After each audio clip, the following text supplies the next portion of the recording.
tal, mis amados hermanos? Dios me les bendiga este martes de estudio bíblico, martes de cartas generales, mis amados hermanos. Y bueno, estamos estudiando la carta de Santiago, hermanos. Acuérdense que hoy comenzamos el capítulo 4 de esta fascinante carta de Santiago. Vamos a hacer una oración, hermanos, y que sea Dios el que nos guíe en esta noche para gloria de su nombre. Oremos. Padre, gracias te damos por las bendiciones recibidas, los cuidados, Padre, porque diariamente nos das y nos provees conforme a tu voluntad, conforme a tus riquezas en gloria en Cristo Jesús, como dice tu palabra.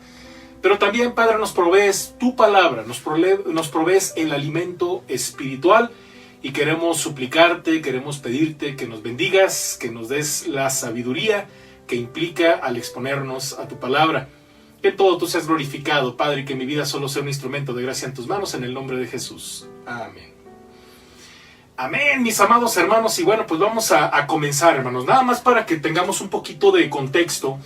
Estamos en la cuarta parte de este fascinante libro, hermanos. Y esta cuarta parte se llama Sometimiento y es el capítulo 4, versículos del 1 al 17. Vamos a comenzar, hermanos, en el inciso A, que se llama Sometimiento en la vida y en el espíritu, que abarca los versículos del 1 al 12. El día de hoy solamente vamos a ver el punto número 1, peticiones con malos propósitos. Sin embargo, vamos a comenzar también, hermanos, a leer los comentarios que nuestros hermanos nos han mandado, ¿verdad?, con anticipación para que los podamos leer. Nuestro hermano Guillermo Pérez Bello dice el capítulo 4, versículos 1 y 3. ¿De dónde vienen las guerras y los pleitos entre vosotros? ¿No es de vuestras pasiones las cuales combaten en vuestros miembros? Codiciáis y no tenéis, matáis y ardéis de envidia. Y no podéis alcanzar, combatís y lucháis, pero no tenéis lo que deseáis, porque no pedís. Pedís y no recibís, porque pedís mal, para gastar en vuestros deleites. Y bueno, este comentario de nuestro hermano dice en este capítulo, Santiago, se refiere a la verdadera fe y obediencia de los judíos creyentes. El origen de las contiendas nos ilustra acerca de la carnalidad de dichas contiendas, haciéndonos reflexionar cuando menciona matáis, ardéis, envidia, lucháis, combatís, deseáis, gastáis en deleites.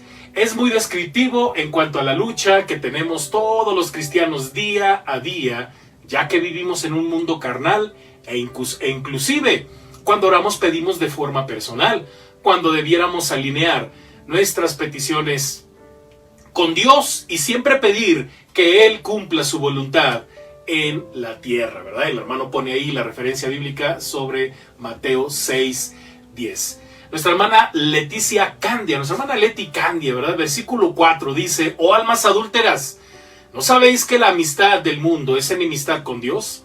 Cualquiera, pues, que quiera ser amigo del mundo, se constituye en enemigo de Dios. El comentario de la hermana es el siguiente. Santiago, el siervo de Dios, impulsa a los seguidores del Señor para que razonen en cuanto a que la amistad con el mundo nos aleja de Dios. Es importante señalar que esta declaración que hace Santiago no indica dejar de tener amistad con personas no creyentes, porque eso nos llevaría a ser groseros y antipáticos con ellos. Algunos creyentes llegan a considerar inmundos a los no creyentes y creer eso nos aparta del Evangelio de Jesucristo, nos aparta de la Gran Comisión, Mateo 28:9 y Marcos 16:15. Dios ama a las personas y quiere atraerlas de vuelta a Él y salvarlas. En Juan 3:16 dice, porque tanto amó Dios al mundo que dio a su Hijo unigénito, para que todo el que crea en Él no perezca, sino que tenga vida eterna. Santiago manda a no andar en pecado, a elegir bien a aquellos que formarán parte de nuestra vida. Nos exhorta a no formar parte con personas mundanas que ven el pecado como vanagloria. Dios condena la maldad del mundo y es de esa maldad de la que debemos alejarnos. No andar coqueteando con carnalidades y después fingir espiritualidad. Si Jesús no pudo ser tentado, tampoco puede ser engañado. Él es dueño del pasado, presente y futuro. Somos salvos por gracia. Y el fruto de una verdadera conversión es testificar con nuestra vida en Cristo Jesús. Y la hermana pone, amén. Nuestro hermano Alexis Pérez Candia también hace comentario de este mismo versículo y el comentario es el siguiente. Existe la infidelidad espiritual. Santiago trae a nuestra memoria la infidelidad que el pueblo de Israel cometió contra Jehová al comprometerse con los pueblos idólatras que se suponía debían expulsar cuando nos negamos a expulsar todo aquello que ofende a Dios de nuestra vida y nos comprometemos con el mundo a nuestro alrededor. Le somos infieles. En el reino de Dios no existe la neutralidad espiritual, ya que o se es adúltero o se es fiel a nuestro pacto con Dios. También nuestro hermano Edwin Sánchez hace comentario, pero del versículo 5 que dice, o pensáis que la escritura dice en vano, el espíritu que él ha hecho morar en nosotros nos anhela celosamente. ¿Por qué dice este versículo que el espíritu nos anhela celosamente? ¿Significa que el espíritu es celoso? Este versículo como tal es de difícil interpretación, traducción, dice nuestro hermano Edwin. Sin embargo, basta considerar lo siguiente.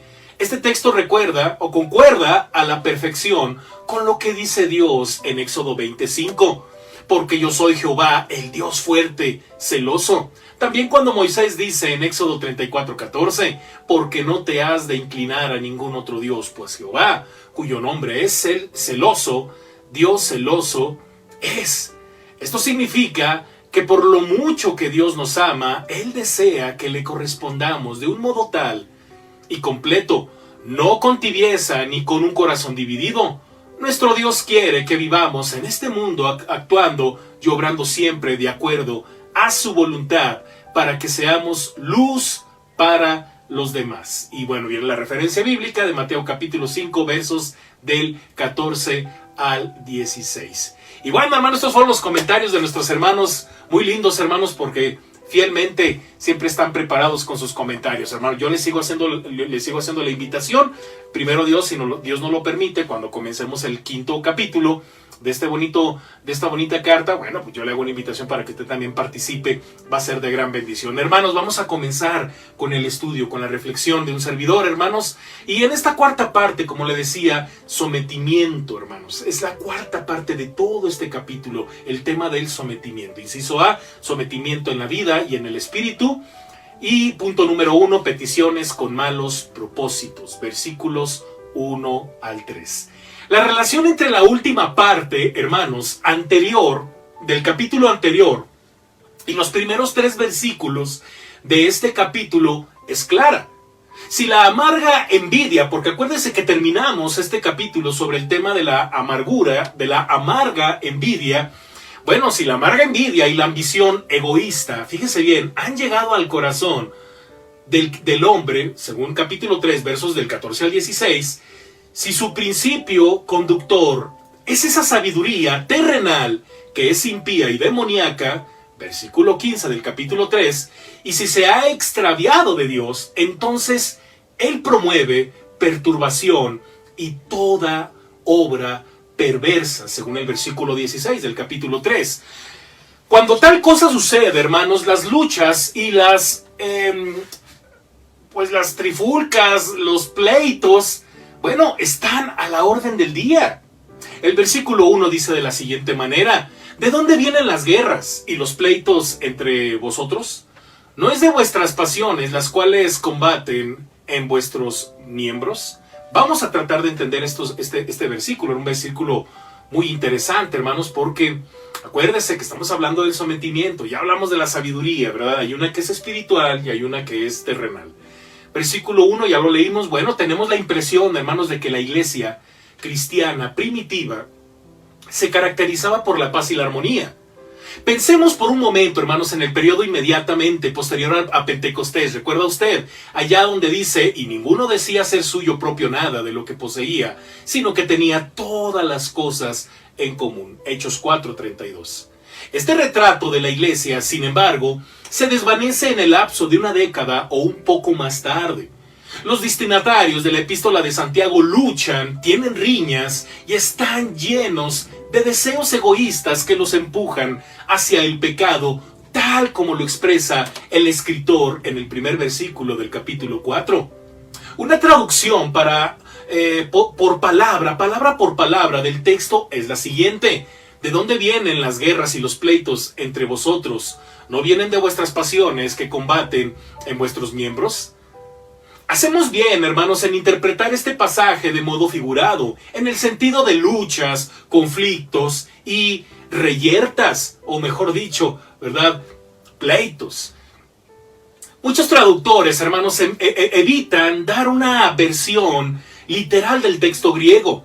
Piensan que la expresión guerra apunta a un área de conflicto que está fuera de la comunidad cristiana, pero Santiago no está describiendo conflictos internacionales. Como pastor interesado en el bienestar espiritual de su gente, se dirige a las 12 tribus dispersas de entre las naciones, ¿se acuerda? Versículo 1 del capítulo 1. Santiago formula una pregunta incisiva: ¿de dónde vienen las guerras y los pleitos entre vosotros? Santiago desea conocer el origen de estas luchas y trifulcas.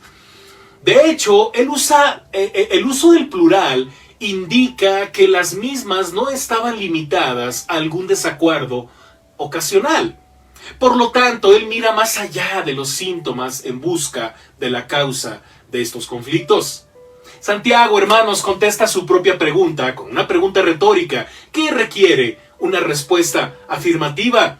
¿No es de vuestras pasiones las cuales combaten en vuestros miembros?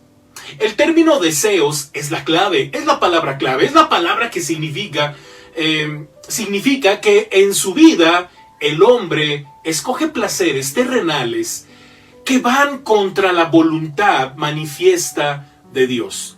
Tal como dice Jesús en la parábola del sembrador, si usted recuerda, hermanos, Marcos capítulo 4, verso 19 y Lucas 8, 14, pero los afanes de este siglo y el engaño de las riquezas y las codicias de otras cosas entran y ahogan la palabra y se hace infructuosa. Hermanos, con el tiempo el hombre se transforma en un esclavo de los deseos de su corazón que lo separan de Dios, como lo leemos en las siguientes referencias bíblicas que usted tiene por ahí en pantalla. Cuando Dios ya no gobierna la vida del hombre, hermanos, la búsqueda del placer controla la situación y la paz queda turbada a causa de las frecuentes luchas y reyertas. La siguiente frase, en vuestros miembros. Fíjese bien, hermanos, esta es una frase muy interesante porque otras traducciones dice dentro de ustedes, como lo dice la Nueva Versión Internacional. ¿Es este conflicto un asunto personal dentro de ustedes o una disputa congregacional entre los miembros de la iglesia? Encontramos una respuesta a esta pregunta al estudiar la palabra miembro en su contexto bíblico. En algunos lugares, Pablo utiliza la expresión miembro para describir la iglesia como el cuerpo de Cristo. Ahí usted tiene por ahí las referencias bíblicas donde Pablo utiliza esta palabra, ¿verdad?, haciendo la referencia al cuerpo de Cristo. Pero hablando en términos más estrictos, hermanos, esta expresión no se refiere a un contexto teológico o sociológico, sino al cuerpo humano. Al no haber una clara indicación de que Santiago esté pensando en la iglesia, interpretamos que el término miembros se refiere a los cuerpos físicos de las personas a quienes Santiago se dirige. Versículo 2, hermanos: codiciáis y no tenéis, matáis y ardéis de envidia, y no podéis alcanzar, combatís y lucháis, pero no tenéis lo que deseáis porque no pedís. Fíjense, hermanos, que déjenme comentarle que este versículo, hermanos, es un pasaje que tiene algunas complicaciones por una palabra. Ahorita lo vamos a descubrir, hermanos, pero mire, la estructura de esta oración revela cierto grado de paralelismo. Los numerosos verbos que hay en estas breves cláusulas añaden fuerza a la afirmación del escritor de que los lectores no oran a Dios. El deseo de ellos por las posesiones sigue sin ser satisfecho. Ellos no obtienen lo que quieren. La interpretación de la palabra matáis, no deja de ser un problema, porque la verdad, hermanos, cuando leemos esa palabra, híjole, es cuando cuando estás estudiando así como que palabra por palabra, y cuando te topas con eso, quieres saber a la profundidad a qué se refiere Santiago. Bueno, aquí surge una pregunta. ¿Está Santiago dando a entender que los lectores son en realidad culpables de homicidio? ¿Estará incorrecto el texto original?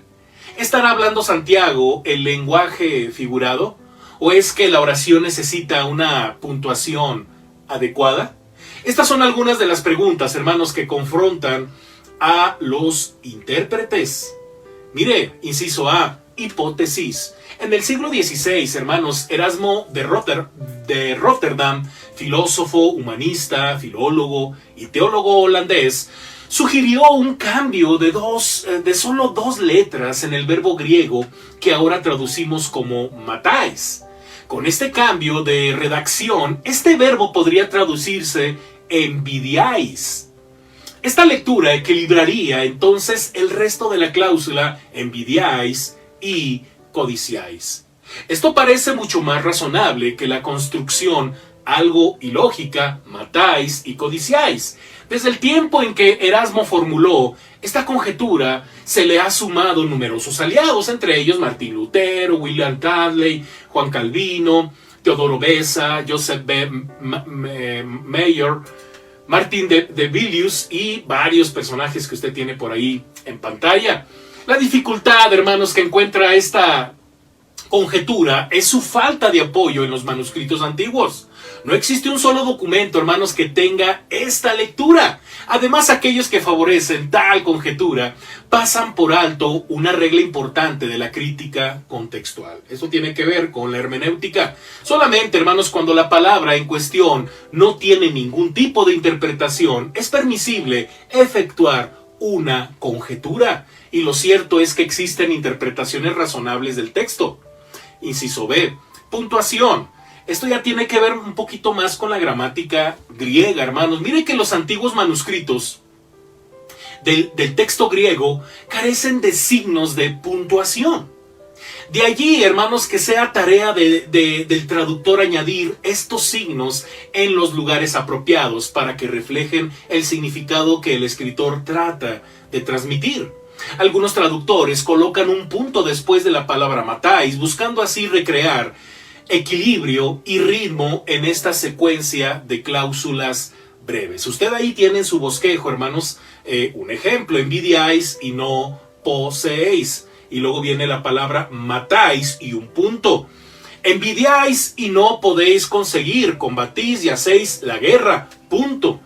No tenéis porque no pedís. Esto así lo traduce la Biblia de Jerusalén, hermanos. Es un dato muy interesante, sobre todo cuando se trata de buscar algunas otras versiones y considerar lo que los escritores, ¿verdad? Los que están traduciendo tratan de darnos a entender de lo que dice el pasaje. Y bueno, esta formulación con preguntas y la colocación de un punto después del verbo matáis parece ser una solución factible a este problema textual. Es cierto, una interpretación literal, hermanos, de este verbo da a entender que los lectores habían cometido homicidio.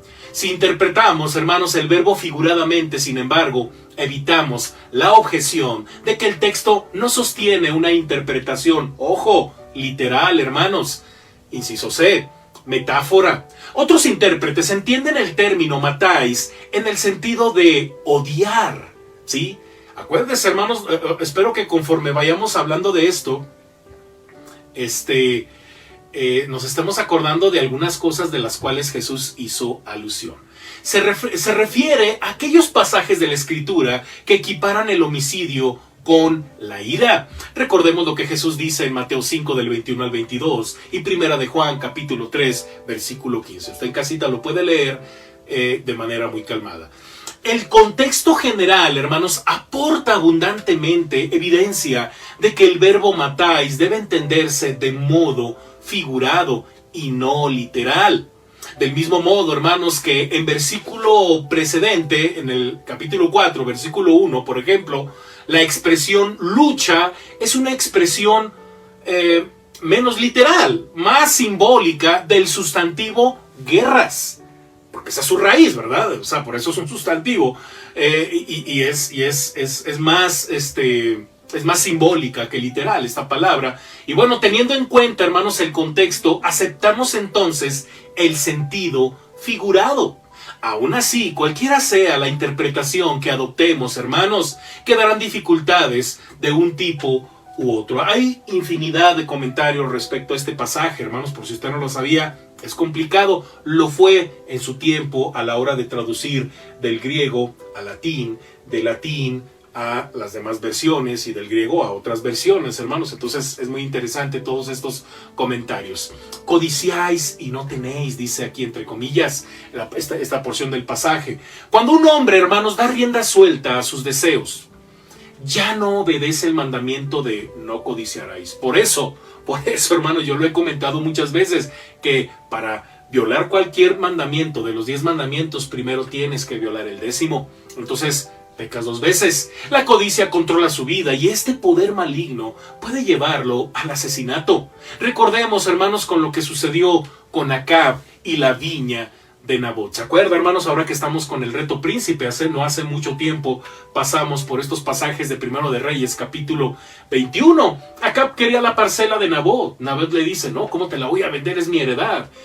Acab se va a su casa como un niño berrinchudo, se acuesta volteado a la pared, triste, no quería ni comer. Y su esposa Jezabel, que es una mujer terrible en la Biblia, le dice, ¿por qué estás así? Y Acab le cuenta, ¿verdad? Es que Nabot no me quiso vender su parcela. Y bueno, usted ya conoce la historia, ¿verdad? Jezabel crea todo un escenario para que Nabot sea asesinado y de esta forma arrebatarle la tierra y dársela a Acab. Entonces, en suma, cuando un hombre transgrede el mandamiento de no codiciar, todavía carece de la habilidad de cumplir sus deseos. En consecuencia, su vida está llena de escándalos y luchas. ¿Qué es lo que anda mal? Santiago da la respuesta, pero no tenéis lo que deseáis, dice, porque no pedís. Estos versículos, hermanos, de Santiago nos traen ecos de las enseñanzas de nuestro Señor Jesucristo cuando impartió en el Sermón del Monte y dijo en Mateo 7, del 7 al 8, pedid y se os dará. Luego más adelante dice, porque todo aquel que pide, recibe. No pedir, hermanos, a Dios en oración tiene como consecuencia no recibir. Es que no recibo nada, pastor, es que usted no ora. Podemos pensar, hermanos, que los incrédulos se niegan a orar, pero también los creyentes fallan muchas veces al no llevar todo a Dios en oración. ¿Y qué sucede? Por eso Pablo dice que por nada estéis afanosos. Y el afán que hace nos hace tomar decisiones equivocadas. Entonces el cristiano, hermanos, tiene que orar. Tiene que orar, hermanos, y poner todo en las manos de nuestro Dios. Dice el versículo 3, hermanos, pedís y no recibís, porque pedís mal para gastar en vuestros deleites. Santiago, hermanos, nos da una lección acerca de la oración. Dice que aun cuando oramos, no llegamos a recibir una respuesta. A causa de este fracaso, no está en Dios, sino en el hombre el error.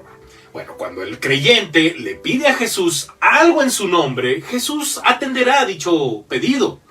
Me gustaría que me acompañara, hermano, allá en el Evangelio de Juan, capítulo 14, versículos del 13 al 14.